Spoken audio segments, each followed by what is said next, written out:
নমস্কার বন্ধুরা, welcome to Soma kitchen.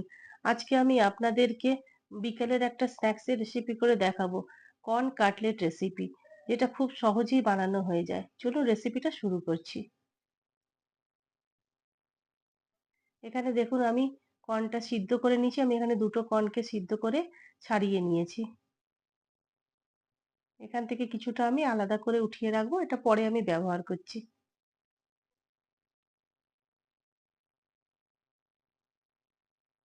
এটা আমি মিক্সির একটা জারে ঢেলে নেব।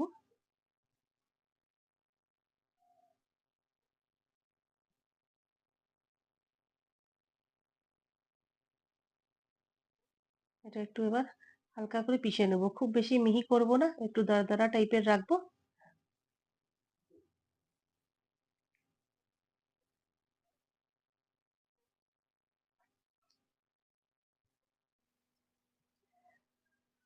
একটা বোলের মধ্যে দেখুন আমি এগুলো সব ঢেলে দিলাম।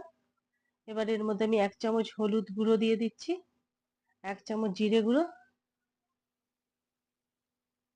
1 চামচ ধনে গুঁড়ো,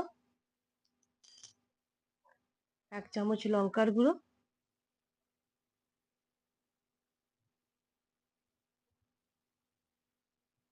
1 চামচ গরম মশলা পাউডার অ্যাড করলাম।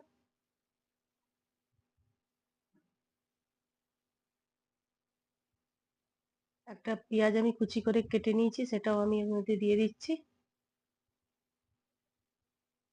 কিছুটা সিমলা মির্চকে আমি ছোট ছোট করে টুকরো টুকরো করে কেটে নিয়েছি, সেটাও দিয়ে দিলাম। একটু ধনে পাতাও অ্যাড করে দেবো।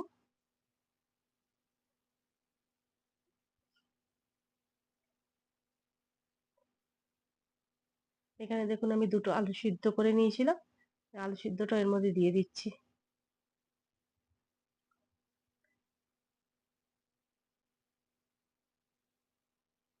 আদা রসুনের পেস্ট আমি অল্প একটুখানি দিয়ে দিলাম, 1 চামচের মতো। আর আমি যে কর্নটা যে সাইড করে রেখেছিলাম অল্প একটু, ওইটাও এর মধ্যে দিয়ে দিচ্ছি। পরিমাণ মতো লবণ অ্যাড করে দিলাম। আপনারা লবণটা স্বাদ মতো বুঝে অ্যাড করে দিবেন। আর দেখুন 3 চামচের মতো আমি কর্নফ্লাওয়ার এর মধ্যে দিয়ে দিয়েছি। কর্নফ্লাওয়ারটা দিলে বাইন্ডিংটা ভালো হবে। এবার সব উপকরণগুলো একসাথে মিশিয়ে নেব ভালোভাবে।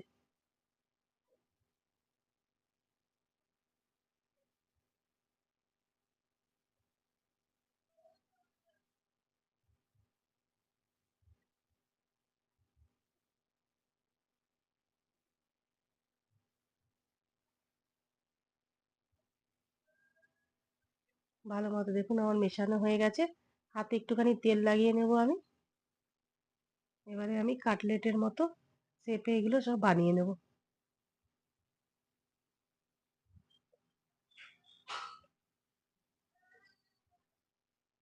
আপনারা বিকালের স্ন্যাক্সে এটা একবার ট্রাই করে দেখবেন, খুব ভালো লাগবে। সসের সাথে বা কোনো চাটনির সাথেই আপনারা ট্রাই করবেন, খেতে খুব টেস্টি হয়। আর খুব কম সময়ের মধ্যে এটা বানানো হয়ে যায়। দেখুন এইভাবেই আমি সব কাটলেটের শেপে করে নেব।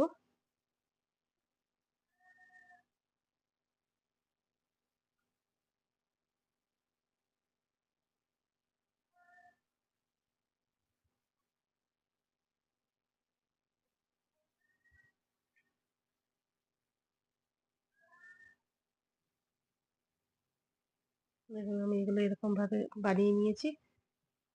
এবার গ্যাসে একটা ফ্রাই প্যান বসিয়ে দিচ্ছি আমি।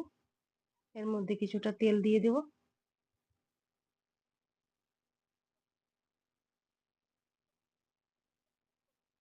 তেলটা আমার গরম হয়ে গেছে, এবার কাটলেটগুলো এর মধ্যে এক এক করে করে দিয়ে দেবো আমি।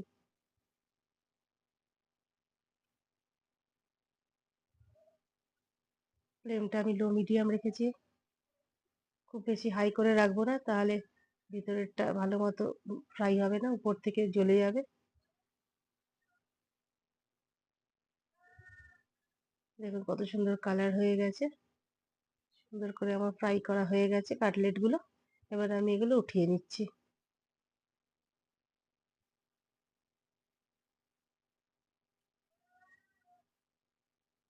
দেখুন আপনাদের যদি এই কর্ন কাটলেটের রেসিপিটা ভালো লেগে থাকে তাহলে আপনারা অবশ্যই লাইক করবেন, শেয়ার করবেন, সাবস্ক্রাইব করবেন আর কমেন্ট করতে ভুলবেন না। ধন্যবাদ।